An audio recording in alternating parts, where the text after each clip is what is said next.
Bienvenue à la seconde vidéo concernant l'apprentissage de CodeIgniter. Dans la première, nous avons appris à faire les configurations de base.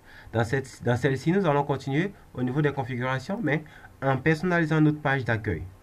Comme je vous l'avais dit, vous ouvrez votre éditeur de test favori, vous fermez le fichier autoload qui était ouvert récemment, vous fermez le dossier config et vous allez dans le dossier view et vous ouvrez le fichier welcome message.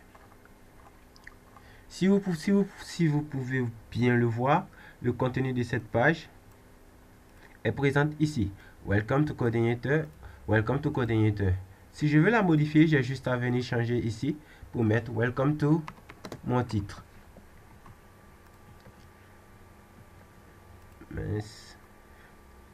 Excusez. Ici, c'est dans le titre. Donc, si je dois modifier, je dois aller ici. Donc, welcome to mon titre.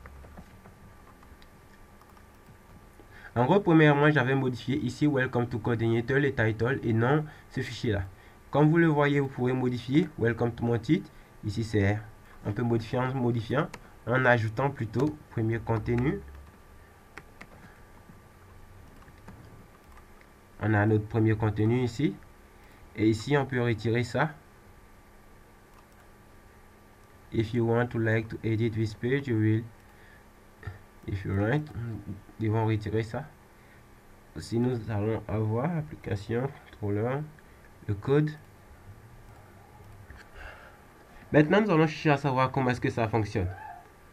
Ici, c'est une architecture MVC, comme je vous l'avais dit, le modèle, la vue et le contrôleur. En gros, le gros du boulot concernant CodeIgniter se passe parmi ces trois dossiers.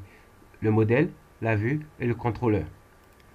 Ici, au niveau des configurations, nous voyons que nous avons notre 127.0.0.1 / le nom du dossier. Alors, pour pouvoir comprendre ça, nous allons juste aller dans le dossier config et nous allons ouvrir le fichier root.php.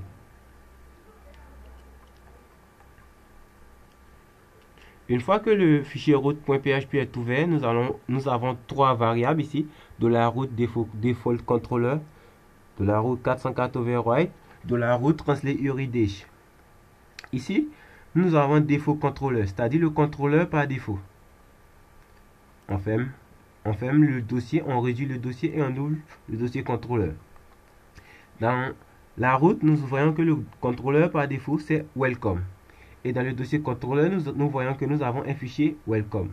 Ce qui veut dire que c'est ce premier contrôleur-là, attendez que je modifie, c'est ce contrôleur welcome qui est lancé au démarrage de notre application.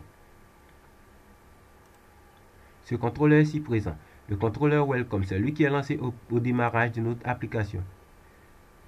Donc, ici nous pouvons changer, pour tester, nous pouvons mettre un echo. Je me lance au démarrage de l'application.